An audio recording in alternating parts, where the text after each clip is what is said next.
good research by its very nature should feel actionable. It should feel like, holy shit, cannot wait to implement these insights, cannot wait to, change our customers' experience or change the product experience or change our positioning and messaging or change the way we're introducing our product. I think the situations where it doesn't get actioned is unfortunately more a product of team dynamic, prioritization. That becomes a little bit, it's harder to articulate because I feel like that's very situational. Maybe, somebody on the marketing team, we're maybe biased, where we see a lot of marketers do like even good research, but they can't bring it across the finish line because they didn't socialize it enough prior to doing the research. They didn't involve the right stakeholders. They learn amazing things, but they can't champion it internally for a number of reasons. They don't have the influence they need to. I think the biggest culprit there is that they didn't involve the stakeholders they should have involved earlier in the project.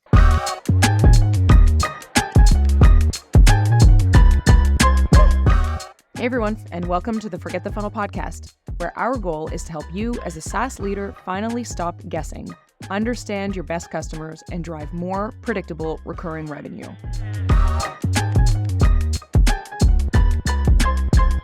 Hey everyone, it's Gia. Thanks for tuning in again to another episode of the Forget the Funnel podcast. In episode 2, Claire and I talked about what happens when product and marketing teams make decisions about how to grow without actually knowing who their best customers are or what matters to them. To recap that episode, it's not good, but it makes sense. The vast majority of teams don't have quality customer research to rely on. So, in this episode, we're going to talk about why that is. Sure, there is resistance to research, and we'll talk about that. But even worse, what happens when businesses do prioritize customer research, but they screw it up anyway, thus perpetuating the vicious cycle of resistance to research in the first place. So we're going to dig into why this happens, from misaligned goals between teams to wasting time with research that isn't actionable, and why looking to win-loss analysis or UX research or big quantitative surveys can leave you feeling like you have more questions than you have answers. But we won't leave you hanging. Of course, we're also going to talk about and share what good customer research looks like, the kind of research that gives you and your team the clarity and confidence needed to turn customer insight into actual revenue growth. But before that, a quick message. For well over a decade, Claire and I have been helping teams at companies like Bitly, Wistia, Postman, Linktree, Invoice Simple, Sprout Social, and Autobooks stop guessing, gain more clarity around what matters to customers, and dramatically improve conversions. In 2019, Claire and I developed the customer-led growth framework that to date has helped thousands of founders, marketing, and product leaders get out of the weeds, think more strategically about their product marketing, and meaningfully impact revenue growth. And we wrote a book about it so that you can too. Rather than a toolbox, this book gives you a system to follow so that you can choose the tools that are actually right for your company, your team, and your customers. This book will help you make better decisions about what to implement, when, and how. And once you're done with the book, there's a 110-page workbook that'll help you connect the dots between learning customer-led growth and implementing it within your company. Before you waste another minute or dollar frantically taking action, and if you're honest, guessing, search for Forget the Funnel on Amazon and grab your copy of the paperback, ebook, or audiobook. We're starting with this problem that teams operate based on assumptions. I think we have a plethora of examples of companies that we've talked to and teams we've talked to that are operating on assumptions. But we were talking previously about a call you were on a couple days ago with the PM who got into this situation, and it's probably worth digging into that. Yeah, I was on a call with a product manager at a company we've worked with prior, and caveat up front, I don't fault this person at all. I think it's a very real testament to just how pervasive this issue of operating based on assumptions is. This person's busy. There's an entire product roadmap they're responsible for leading the implementation of. And we were delivering a particular nurture sequence to a customer segment we had worked with them to do research on. That research was done a couple of months ago, and now we're in implementation mode, which is great. And on this call, this product manager was asking questions about this deliverable that could all have been answered by the research we had already done. Like, why are we leading with this particular value? Are these the right words? Will customers actually understand those words? And I had to take them back to the document and remind them that, yes, we have made very customer-led, very informed, data-driven decisions based on customer research.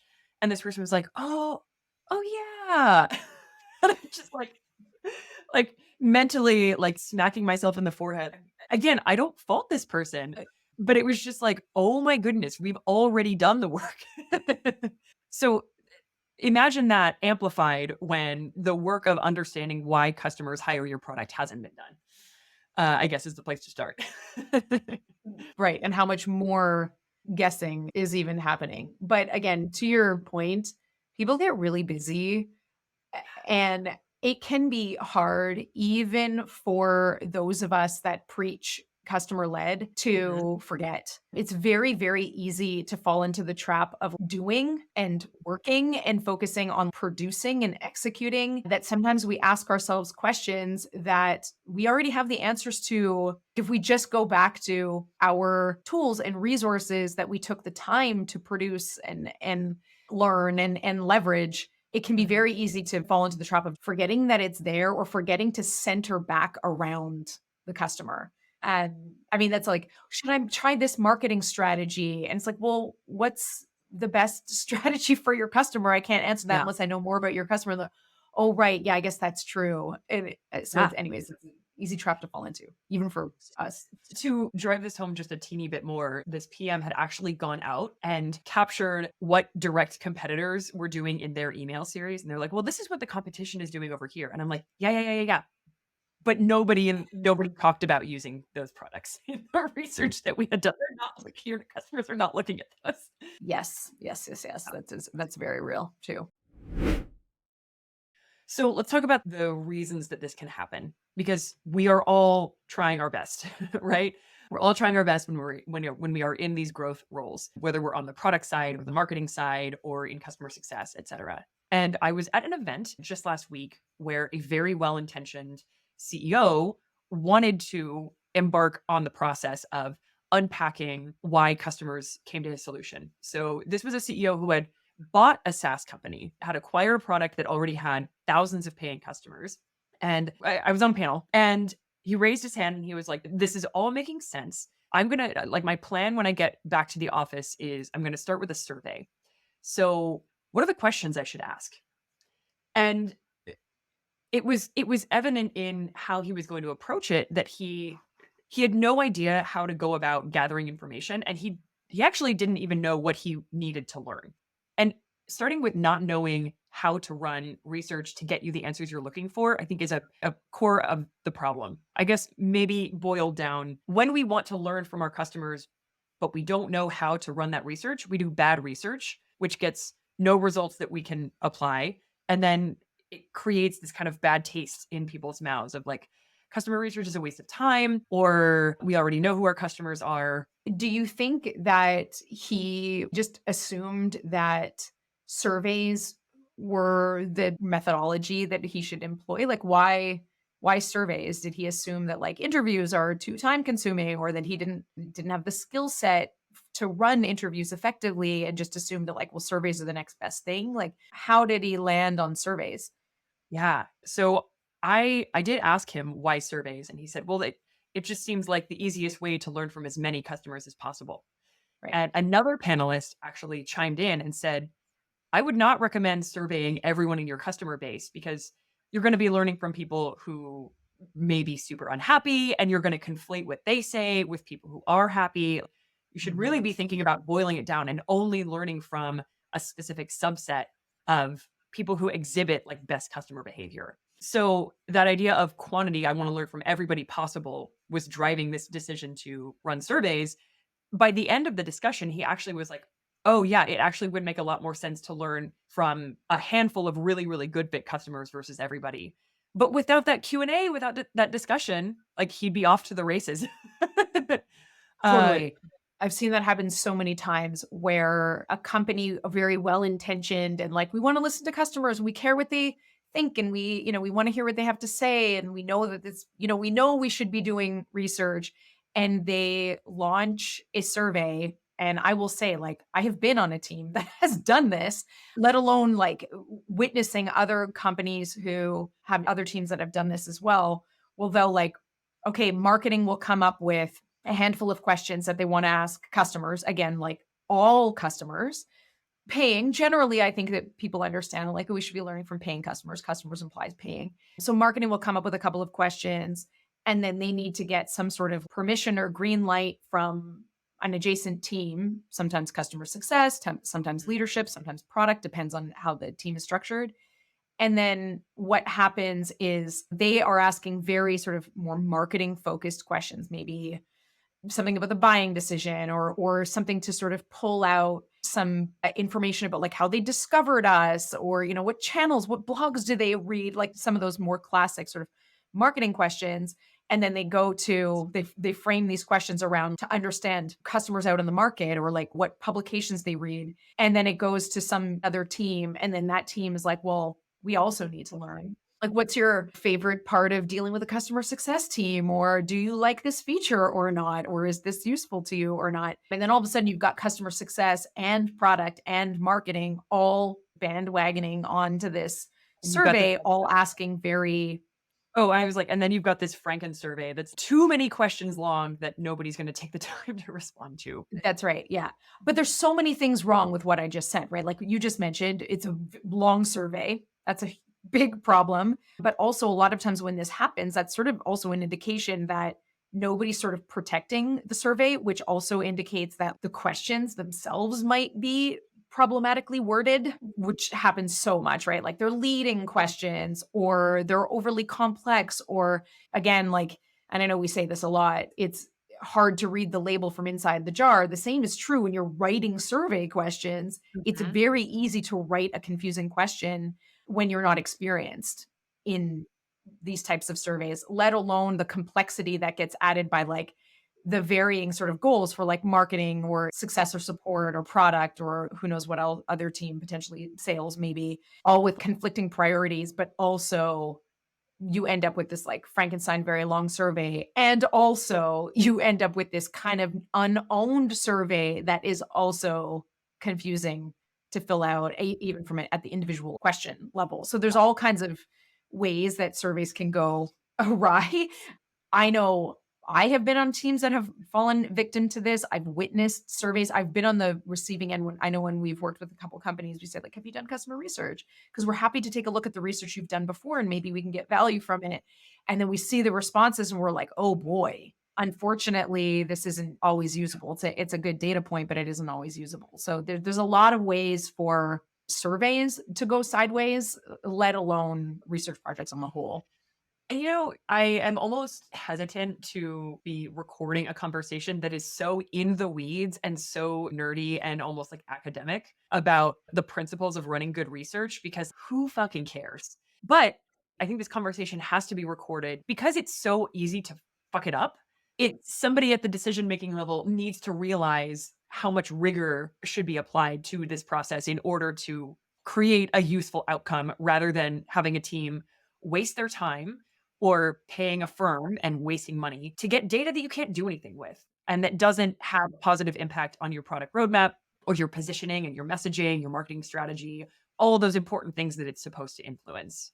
Yeah. Generally, these sort of homegrown customer research projects, if I can call them that, are problematic because there's nobody with research experience running them, or, which is basically the example that I just gave, or it's a different situation where there are researchers in the company, but these researchers typically work in the product team and they're like UX researchers, at least in my experience.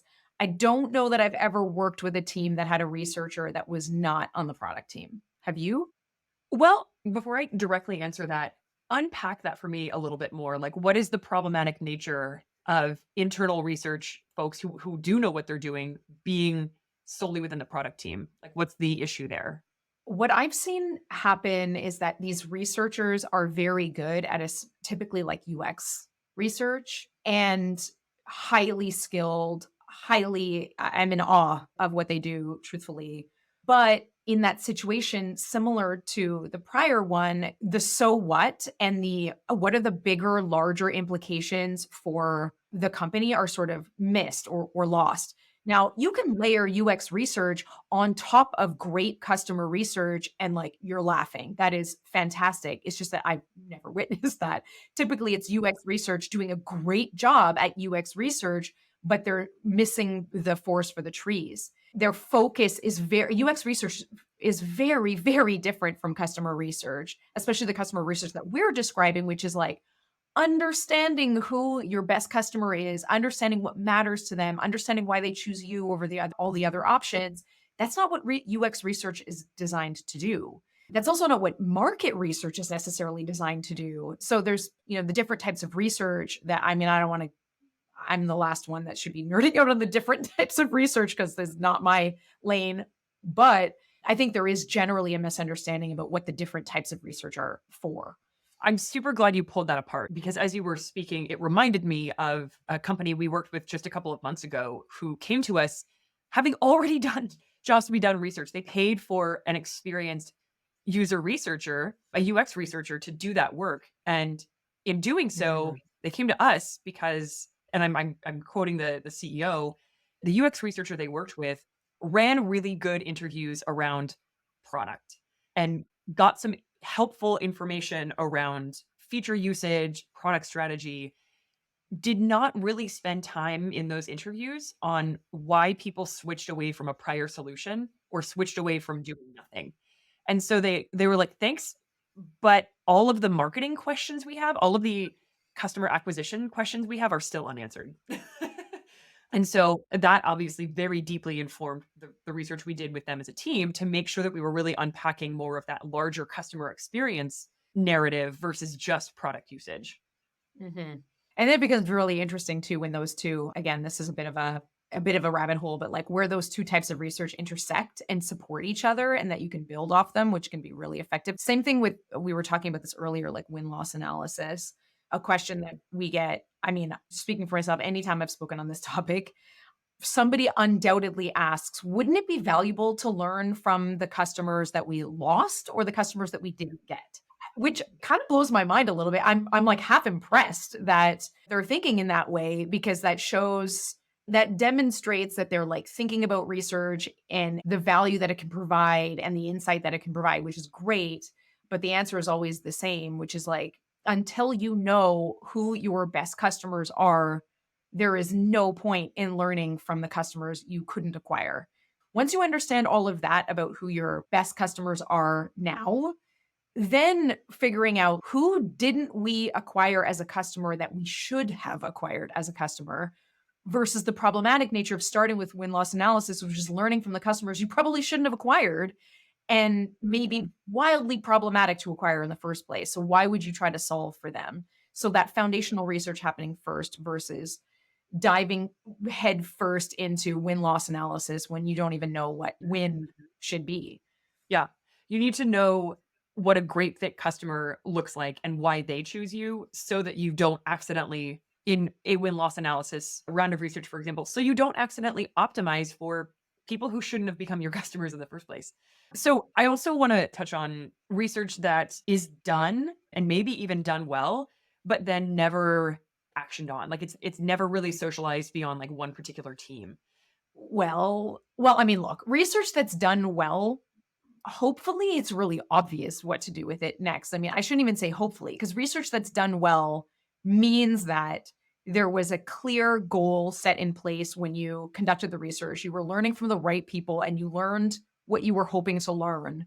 Therefore, good research by its very nature should feel actionable. It should feel like, holy shit, cannot wait to implement these insights, cannot wait to change our customers experience or change the product experience or change our positioning and messaging or change the way we're introducing our product. Like good research feels actionable.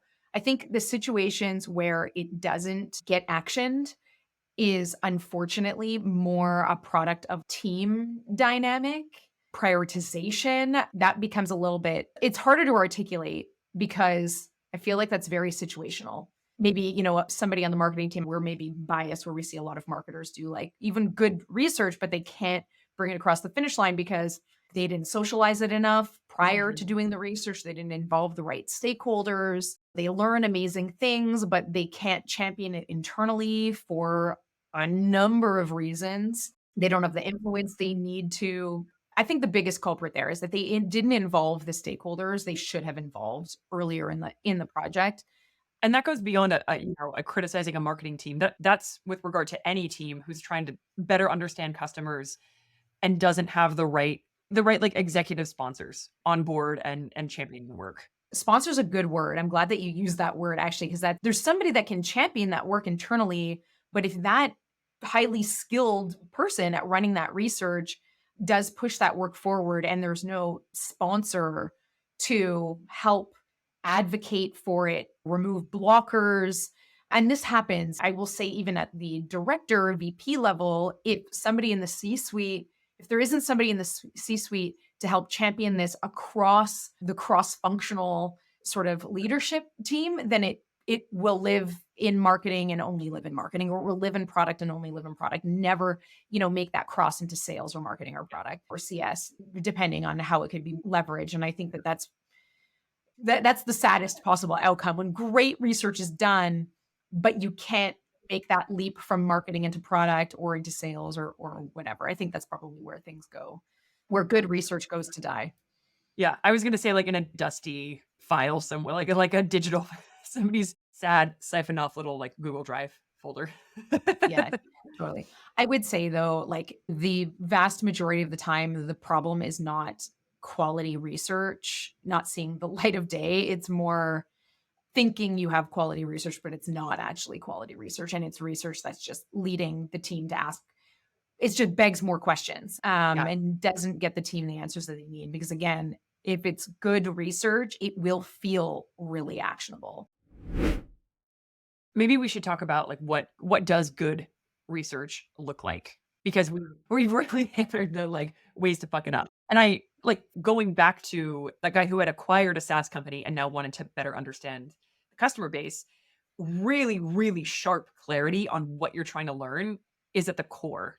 If there is not a super articulate statement of this is what we want to uncover, then go back to square one. So like when we're working with teams, a core tenet is usually understand your best customers, but more specifically, understand the different reasons that triggered people to look for a solution like yours and eventually choose yours. That's always where we're starting.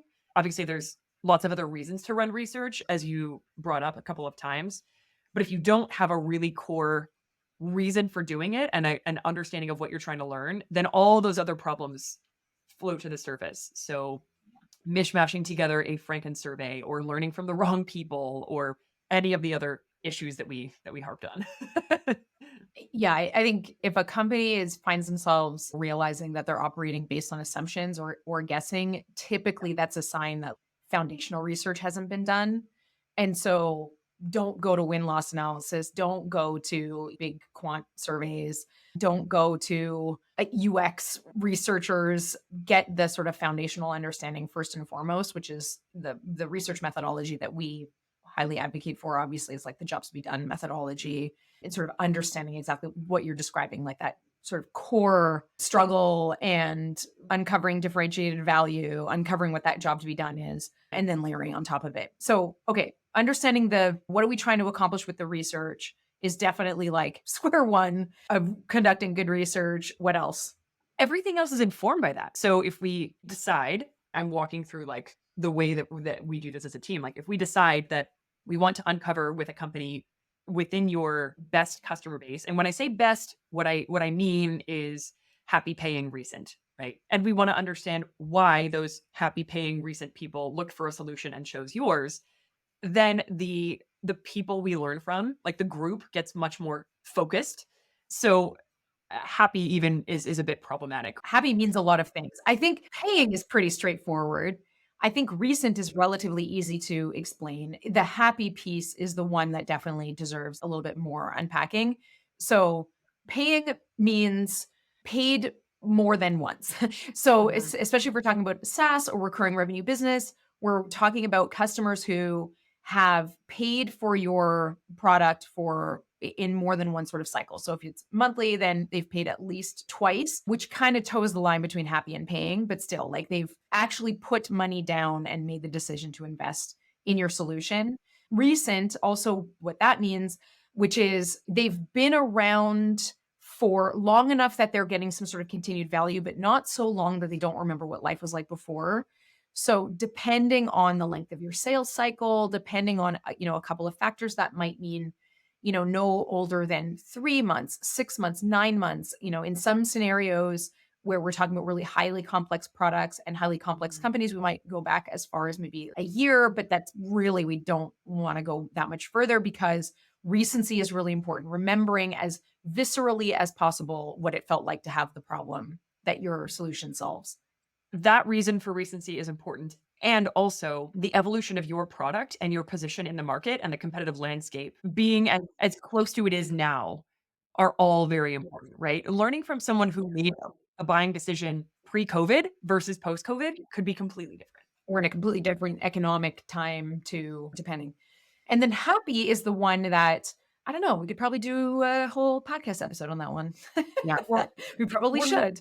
let's transition it to continued value. So within our team, we think about a couple of key moments of value that a customer has to reach to be ready to adopt your product long term. First value is that people call it the aha moment, the first peek at proof that your solution can do what they need.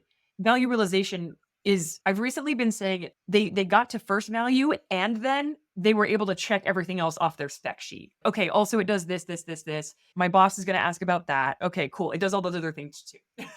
Yeah, like the thing that I needed solving when I came to you in the first place, I know it's going to be solved now, or it is solved now. Yeah. And then continued value is really more of like a rolling metric in many cases. So it's whatever product behavior they are doing that shows that there is habitual usage around the product, that they are getting whatever the value of your product is. So in some, but not very many cases, we can say logging in, but that's very like, Whoa, that's like a future podcast episode too. Yeah. yeah, the death of monthly, weekly, daily active users as a metric is a whole episode. In most cases, it's not logging in. Yeah. But I want to drive that point home a Yeah. little bit more to the continued value, like the ongoing engagement, that frequency of usage, that habit building. If you're not solving for that with your product, you're not in business. So we're talking about recurring revenue businesses, predominantly SaaS, but any subscription-based business lives and dies based on continued value, that long-term relationship. And so you need to understand what continued value looks like for your customer, not just value realization, not just product activation. And a lot of companies, I say this and it sounds so obvious and it sounds so straightforward, but it's easy to lose sight of that when you're in it and you're like in the weeds of product development or, producing marketing or sales or customer success experiences where so much emphasis is on like activation and not on happy, healthy retention. What does a happy, healthy customer sort of look like? So getting all the way back to happy, healthy, that's bringing us back to this happy, paying, recent sort of criteria for who do we want to learn from in this research, which is a highly important part of running successful foundational research like we're describing. To use like a real product metric, there's a super cool founder of a really cool company that we just started working with, and their product is it converts academic digital resources, like academic papers. If you upload them, it converts them into an audiobook. And so if you are in academia, for example, and you're working on your doctorate or something, you can digest all this content on the go. And logging in is fucking pointless. But where we've landed with what they think is continued value has uploaded a certain number of files within the past X time frame. So continued value for your product is always unique, but bringing it back to those segmentation criteria, paying, recent, and getting whatever that moment is, learning from those folks is really critical. Anyway. Okay, so understanding the goal of what we're trying to accomplish and making sure that you are getting clarity If it does not yet exist, which is basically the assumption that we're going with here, is your team is operating on assumptions, does not have clarity on who your best customers are. So making sure that is where the research stays focused, is on identifying who are our best customers and like all the nuance that lives in there. Cause I can do a lot. Like I'm very much oversimplifying by saying like who your best customers are. Cause obviously we can drill in and unpack that, all the things that you can learn from learning that piece, identifying the segment of customers to learn from, to identify that. And then that's the segmentation.